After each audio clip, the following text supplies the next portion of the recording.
Hi, my name is Carol Tonsing, and I'm the principal of Lee Eaton Intermediate, and I'd like to show you some things that you might not know about Lee Eaton. So here we are on our A hallway entrance, our east entrance doors for our carpool and pickup line. You can see that the foundation of this actual structure is kind of crumbling. You can see where the structure follows a line down the entire east side of our building, where the mortar is coming out, bricks are falling down. Okay, here we are in our courtyard between A and B hallway, and this side of our building was constructed in approximately 1953, and the B hallway that you are looking at is actually kind of sinking. So if you look at the courtyard area, you can see that the land kind of slants down towards B hallway between the hallways, and the water, water goes downhill, so it's kind of seeping into B hallway.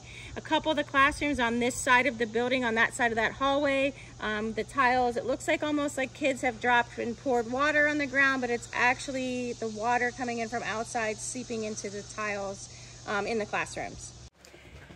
To continue our conversation on the structural issues that we have here at Lee Eaton, especially on the older side that was constructed in 1953 with A and B hallway, our 5th grade wing, when you come inside the building, you can see that there are almost anywhere there is a joint where a wall meets a floor or a ceiling, you can see, or one wall to another, you can see that we have some brackets, L brackets in place. When you look into some of the cubbies of the rooms that were designed for kind of a K3, K5 setup, they're very small, the sinks are small.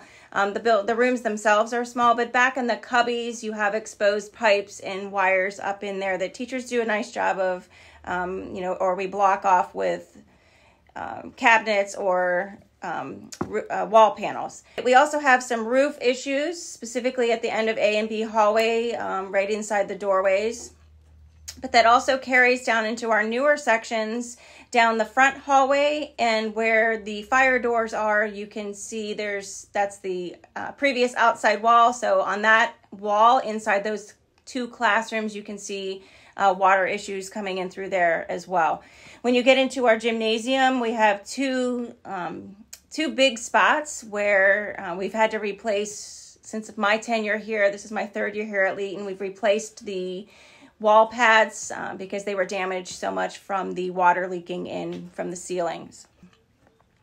So moving into airflow, in D hallway here, you can see that there are 3 windows that are kind of off to the side, and a temporary wall or a new wall was placed in there. This is again before my time. I'm not sure if there were windows and they were replaced.